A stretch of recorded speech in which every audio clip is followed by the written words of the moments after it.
Hey, Cardinal family.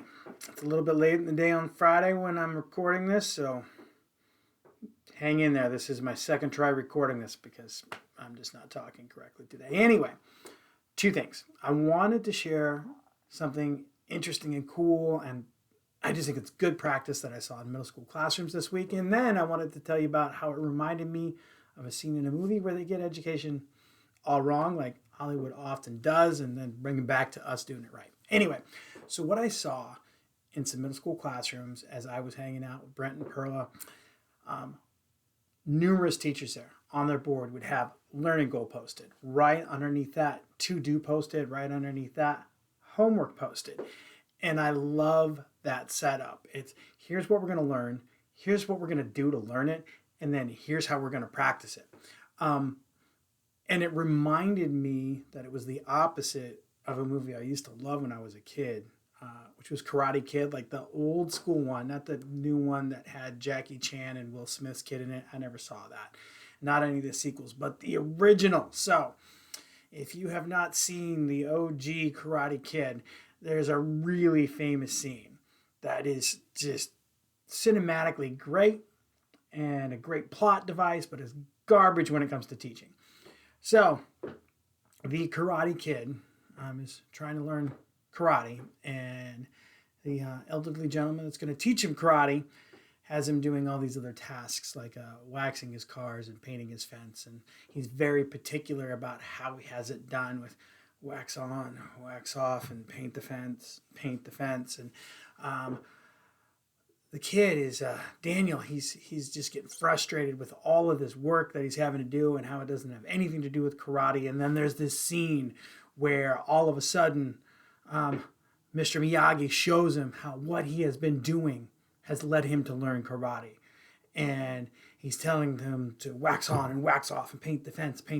And Mr. Miyagi's throwing punches and kicks, and Daniel's waxing on and waxing off. And all of a sudden, from all this practice of painting fences and waxing cars, he's learned to block punches and kicks. And education doesn't work that way. Neither does fighting, by the way, but that's a whole nother story. That's a garbage way to teach. We don't totally hide what we're trying to get across and just throw random activities out there that we are going to practice towards the goal that we're not going to let the students know. There's just so many things wrong with that. So what we do is we let our students know what they're going to learn.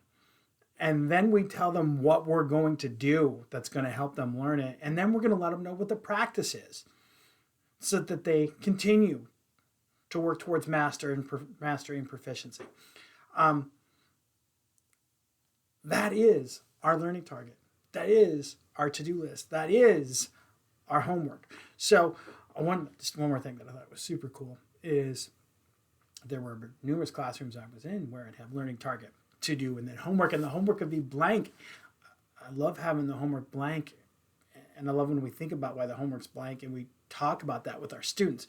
If we can say, hey, here's a learning target. Here's what we're going to do to learn it. By the way, homework's blank. You know why homework's blank? Because we did everything we needed to in class today. Sometimes homework should not be blank. Hey, we need to practice a little bit more so when you come back tomorrow, we can keep trucking on this. So, don't do wax on, wax off, paint the fence, and not let your students know why you're having them paint the fence. Tell them what painting the fence is moving them towards and how that practice, how those activities move us towards our learning goals, targets, objectives. We don't want to hide that from them. Our students should be able to clearly identify how the activity they're doing in class moves them towards the learning that we want to have them master. Karate Kid's still a pretty cool movie. If you don't have anything going on this weekend, you should check it out. But don't try to learn martial arts that way. It's going to be a problem. All right, that's all I have. Except as always, have a great weekend. And I'll be back next week, I think.